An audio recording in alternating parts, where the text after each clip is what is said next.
Hello guys, जैसा कि आज है शिवरात्रि तो निकल पड़े हैं हम लोग सुबह सुबह मंदिर दर्शन के लिए।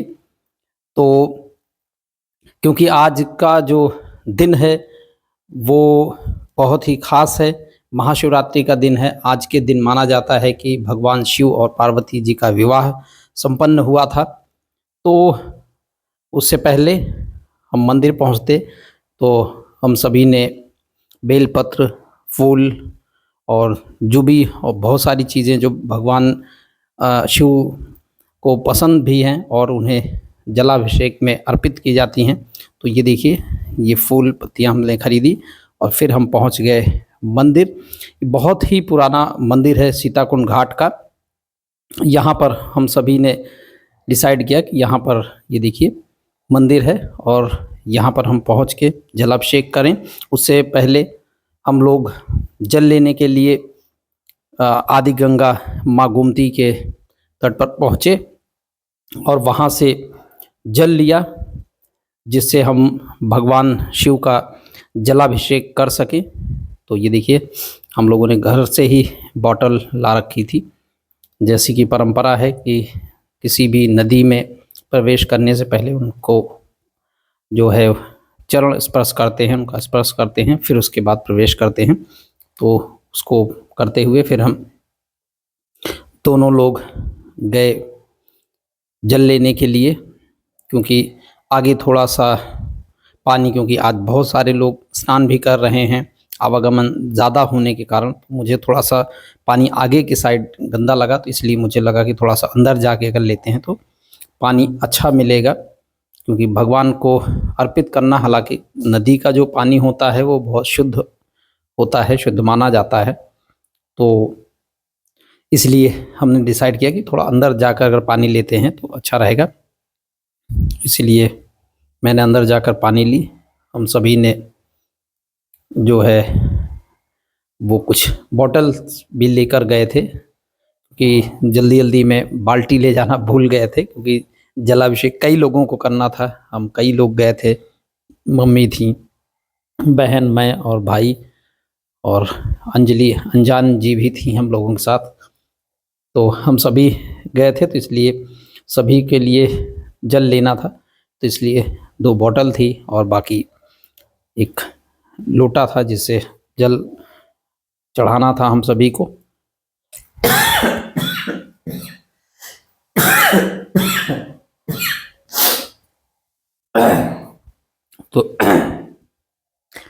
तो जल लेने के बाद मैं पहुंच गया मंदिर के अंदर और ये पूजा अर्चना करने लगे हम लोग।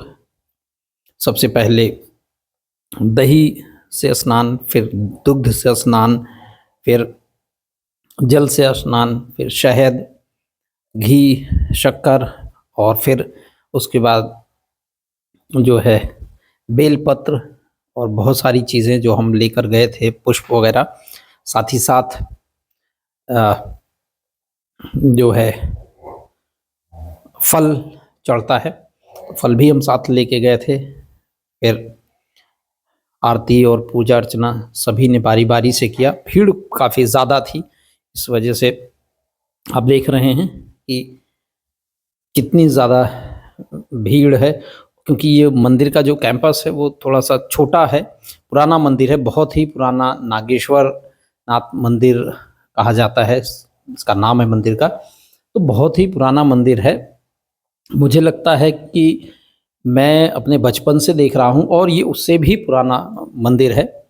तो मैं हमेशा यहीं पर आता हूँ दर्शन के लिए, चाहे मैं जब सावन का महीना चलता है तब भी ज़्यादातर हम लोग जल चढ़ाने यहीं पर आते हैं। और अभी जो आज शिवरात्रि का त्यौहार है तो आज भी हम यहीं आए हैं। तो यहाँ बड़ा अच्छा भी लगता है, और क्योंकि बहुत पुराना मंदिर है तो बहुत सिद्ध मंदिर है, तो इस वजह से भी हम लोग यहाँ आते हैं। यहाँ बहुत ही शांतिपूर्वक पूजा भी हो जाती है। भीड़ हालांकि होती है, क्योंकि त्यौहार है तो ऑब्वियसली आप कहीं भी जाएंगे तो भीड़ आपको उतनी मिलेगी ही। तो यहाँ पर भी वैसे ही भीड़ है, अदरवाइज़ किसी तरह की कोई दिक्कत नहीं है। हम सभी ने बारी बारी से पूजा की और अच्छे से पूजा हो भी गई, फ़िलहाल किसी तरह कोई दिक्कत नहीं हुई। भीड़ थी तो इस वजह से थोड़ा बहुत दिक्कत हुई, लेकिन बहुत ज़्यादा दिक्कत नहीं हुई। पूजा आराम से हुआ, अच्छे से हुआ। थोड़ा टाइम लग गया, लेकिन जो भी हुआ वो अच्छा ही रहा। फ़िलहाल देखिए हम सभी आराम से जलाभिषेक कर रहे हैं, और बहुत सारे क्योंकि शहर का ही मंदिर है तो बहुत सारे परिचय के भी लोग यहाँ मिल रहे थे। सभी पूजा ही कर रहे थे। आज के दिन शंकर जी और माँ पार्वती का विवाह माना जाता है, और आज के दिन अगर मैं बात करूं तो जो भी मंदिर हैं, छोटे बड़े कहीं भी हैं, पूरे ऑल ओवर इंडिया में हर जगह पे ऐसे ही आपको भीड़ देखने को मिलेगी, और कहीं बहुत ज़्यादा ही मिलेगी। जिसमें से आज का दिन जो उज्जैन के महाकाल हैं, जो कि ज्योतिर्लिंग है, वहाँ पर बहुत विशेष पूजा की जाती है। ऐसे और कई सारे स्थान हैं, जैसे कि अभी अगर मैं बात करूँ कोयम्बटूर की, जहाँ आदि योगी हैं, वहाँ पर भी बहुत बड़ा आयोजन किया जाता है महाशिवरात्रि के दिन। जो सद्गुरु हैं उनके द्वारा, उनकी टीम, उनके ग्रुप के द्वारा, तो वो आपने एडवर्टाइज़ वगैरह देखा भी होगा, टीवी पर चैनल्स पे आता रहता है। तो बहुत ही बड़ा कार्यक्रम होता है, बहुत बड़े बड़े स्टार्स, बहुत बड़े बड़े कलाकार वहाँ आते हैं, परफॉर्म करते हैं। तो बहुत ही भव्य कार्यक्रम होता है। जैसा कि मैं तो अभी फ़िलहाल कभी जा नहीं पाया, लास्ट टाइम मैं जाना चाहता था लेकिन कुछ कारणों से मैं नहीं जा पाया। तो लेकिन वहाँ की जो पूजा है, वहाँ का कार्यक्रम है, वो बहुत ही भव्य होता है, बहुत ही दिव्य होता है। वहाँ की जो सजावट होती है, जो व्यवस्थाएं होती हैं, बहुत ही अच्छी होती हैं। जहाँ तक मैंने सुना है, मैंने टीवी में देखा है, तो मुझे जो ऑब्ज़र्व किया मैंने, वो बहुत ही अच्छी व्यवस्था है वहाँ की। और मेरे ख्याल से आप सभी को जाना चाहिए। मैं भी टाइम मिलेगा तो मैं जाऊँगा ज़रूर। मेरी एक दोस्त है वहाँ से, तो उसने मुझे इनवाइट भी किया है, तो आई होप जब भी टाइम मिलेगा तो मैं ज़रूर जाऊँगा। वैसे ही महाकाल, जो महाकाल लोक बनाया गया है, उसकी भी बहुत प्रशंसा सुनी है मैंने, बहुत खूबसूरत बनाया गया है। वहाँ पे भी मैं अभी हालाँकि जा नहीं पाया हूँ, लेकिन मैं जाऊँगा ज़रूर, क्योंकि मैं महादेव का बहुत भक्त हूँ। और महादेव की जब भी मुझे आई मीन मेरे को कभी भी ऐसा लगता है कि मुझे किसी भी प्रकार की कोई ज़रूरत है या कोई कष्ट है या कुछ भी समथिंग, तो मुझे लगता है कि महादेव जैसे कहे जाते हैं भोले हैं, तो वो ऑब्वियसली वो भोले हैं और वो सारी चीज़ें पूरी करते हैं।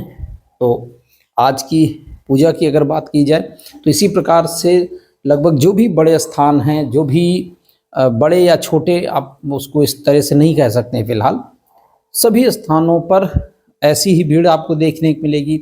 ऐसे ही श्रद्धालुओं का जो उत्साह है, उमंग है, वैसा ही देखने को मिलेगा। बहुत जगहों पे जो है वो रात्रि के भी कार्यक्रम हैं, जागरण है, और जो है जो भांग कह सकते हैं बढ़ती है, तो उसका भी कहीं न कहीं वितरण होता है, लोग पीते भी हैं।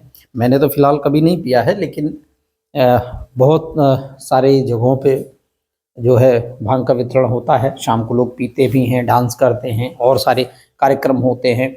बहुत सारे बड़े-बड़े जो कलाकार हैं वो आते हैं, झांकियाँ प्रस्तुत करते हैं, और जो है शोभा यात्राएँ निकलती हैं। तो बहुत बड़े स्तर पे होता है ये कार्यक्रम, पूरे देश में मनाया जाता है, खुशी से मनाया जाता है, लोग एंजॉय करते हैं।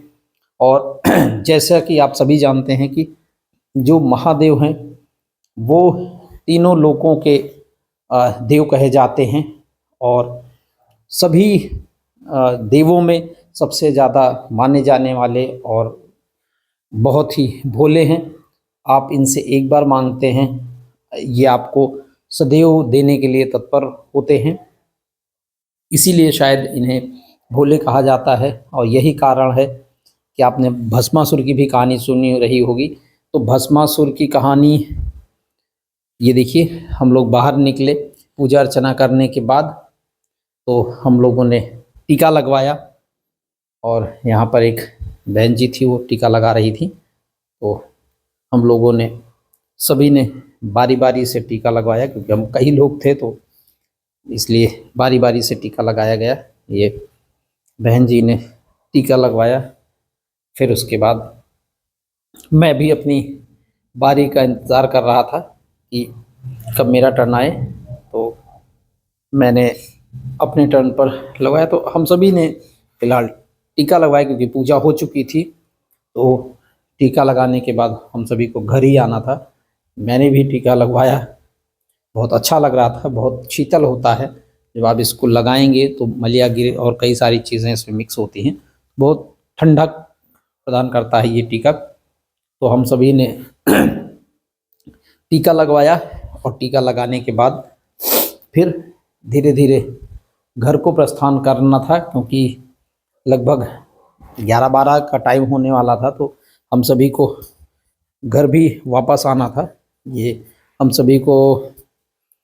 सभी के साथ में देखिए, ये अंजलि अंजान जी भी थी, तो उन्होंने भी टीका लगवाया।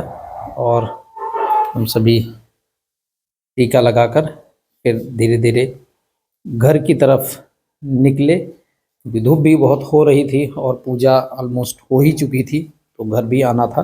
और ये आप देखेंगे सीताकुंड पे ही ये बहुत ही अच्छा खाटू श्याम जी का मंदिर भी बनवाया गया है।